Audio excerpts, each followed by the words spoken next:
ओम नमः शिवाय। दोस्तों, मैं आयुषी जैन। आज मैं इंदौर के राजवाड़े में हूँ। पुण्य श्लोक अहिल्या देवी के जीवन से संबंधित एक बहुत ही रोचक राजनीतिक कूटनीतिक प्रसंग मुझे याद आया जब मैं इस राजवाड़े में भ्रमण कर रही थी, क्योंकि वो प्रसंग यही का है। यहीं पर वह घटना घटी थी कि पुण्य श्लोक अहिल्या देवी के पुत्र मालेराव का जब निधन हुआ तो मालवा के दीवान गंगाधर यशवंत चंद्रचूड़ यह नहीं चाहता था कि अहिल्या देवी ही मालवा राज्य पर शासन करे। इसलिए दीवान गंगाधर यशवंत चंद्रचूड़ ने कई तरह की साजिशें रची कि किसी भी तरह से अहिल्या देवी मालवा राज्य पर शासन छोड़ दे। लेकिन अहिल्या देवी ने भी अपने ससुर मल्हार राव को यह वचन दिया था कि वे मालवा राज्य की सेवा करेंगी, और अहिल्या देवी मालवा राज्य की प्रजा को अपना सब कुछ मानती थी। मालवा राज्य की प्रजा से बहुत स्नेह करती थी, तो कैसे वे अपने ससुर को दिया हुआ वचन तोड़ सकती थी।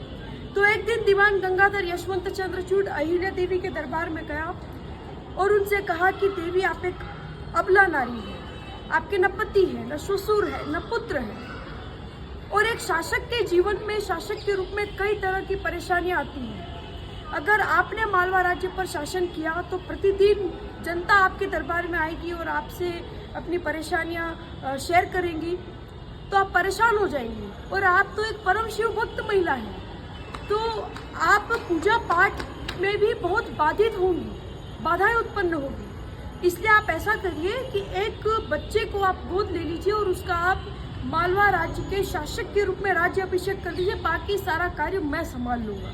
यह शब्द कहते दीवान गंगाधर यशवंत चंद्रचूड़ ने। अहिल्या देवी समझ गए कि दीवान गंगाधर यशवंत चंद्रचूड़ केवल अपनी रोटियां सेक रहा है। इसलिए अहिल्या देवी ने गंगाधर से कहा, देखिए क्या है ना कि तुम्हारे पहले राजा मल्हार राव होलकर की मैं पुत्रवधू हूँ, दूसरे राजा खंडेराव होलकर की मैं पत्नी हूँ, और तुम्हारे तीसरे राजा की मैं माता हूँ मालेराव की। तो अब चौथा मैं किसका राज्याभिषेक करूं? इससे अच्छा है कि मैं स्वयं अपने इष्ट देव बाबा महादेव को राज सिंहासन पर बैठा करके मालवा राज्य की सेवा करूंगा। अब बाल गंगाधर यशवंत चंद्रचूड़ की जो नीतियां थी, उसके दिमाग में जो वो षड्यंत्र करके आया था, वो तो अहिल्या देवी के सामने विफल हो चुका था। तो गंगाधर यशवंत चंद्रचूड़ ने यह साजिश रची घर पर जाने के बाद में कि राघोबा पेशवा को चिट्ठी लिखी जाए।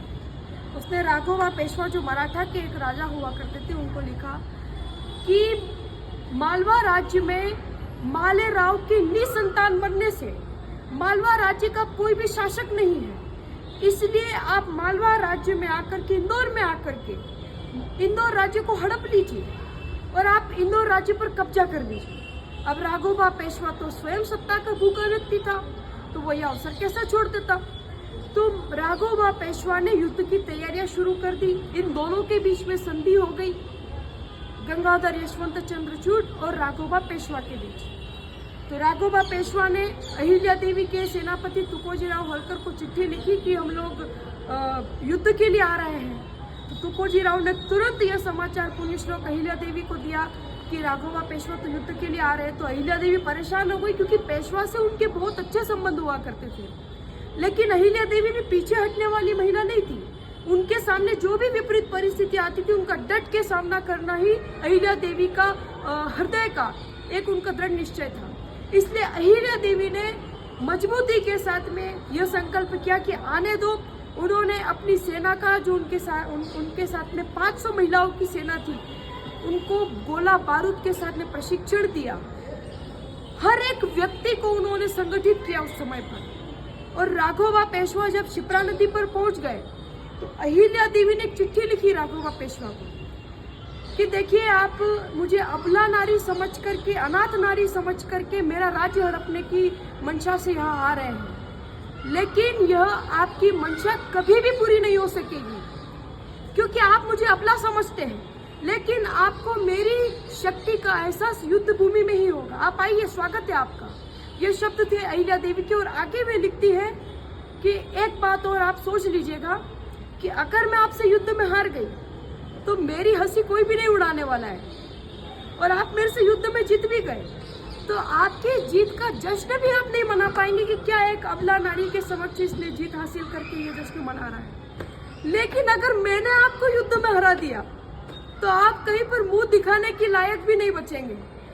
और अंत में लिखा अहिल्या देवी की अंतिम पंक्ति थी कि जल्द ही आपकी और मेरी भेंट युद्ध क्षेत्र में होगी। राघोबा पेशवा यह चिट्ठी पढ़ करके उन्होंने तुरंत पैतरा बदला और तुकोजीराव होलकर को लिखा, अरे नहीं नहीं ऐसा नहीं है, हम तो मालेराव के निधन पर शोक संवेदना व्यक्त करने के लिए आ रहे थे।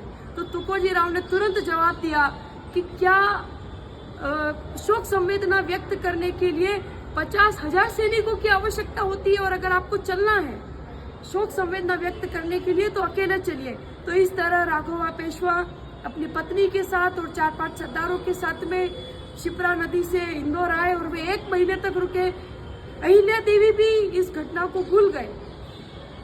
दोस्तों, अहिल्या देवी एक परम शिव भक्त स्त्री थी, तो वे एक चतुर राजनीति कूटनीति भी उनको आती थी। और हमारे लिए, मेरे